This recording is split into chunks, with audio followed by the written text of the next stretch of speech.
హైదరాబాద్ వనస్థలిపురంలో మాయలేడి మోసాలు వెలుగు చూశాయి. ప్రేమ పెళ్లి పేరుతో అమాయకులకు వల విసిరి ఆ తర్వాత బ్లాక్మెయిల్ చేసి డబ్బులు వసూలు చేస్తోంది సంజన అనే యువతి.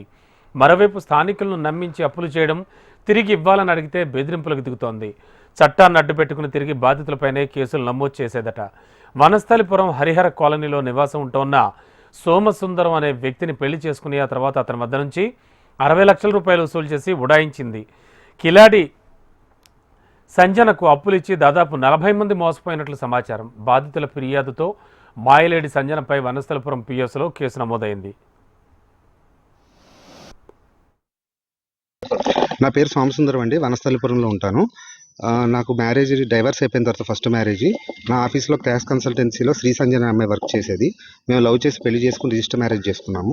రిజిస్టర్ మ్యారేజ్ చేసుకున్న తర్వాత ఒక 1.5 ఇయర్ బాగానే ఉంది నాతో. తర్వాత ఒక అబ్బాయితో తిరగడం చూసి ఇట్లా చేయొద్దమ్మా, పద్ధతి కాదు, వద్దని చెప్పి మందలించడం జరిగింది.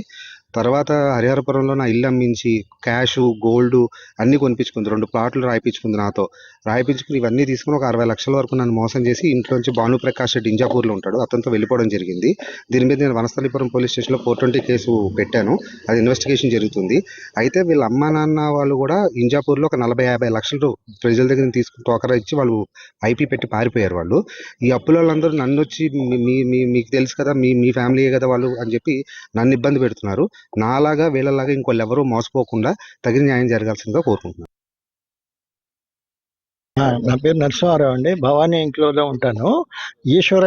ఈశ్వరయ్య గారు వాళ్ళ ఆవిడ కలిసి మా పిల్లల చదువుల కోసం డబ్బులు కావాలని నా కాళ్ళ ఏళ్లబడి నా ఇంటికి వచ్చి 1-4 సార్లు తిరిగి డబ్బులు తీసుకొని ఇంకా తర్వాత ఇదిగో ఇస్తాం అదిగో ఇస్తాం అని చెప్పి 3 సంవత్సరాలు తర్వాత ఇంకా కనపడకుండా పోయారు.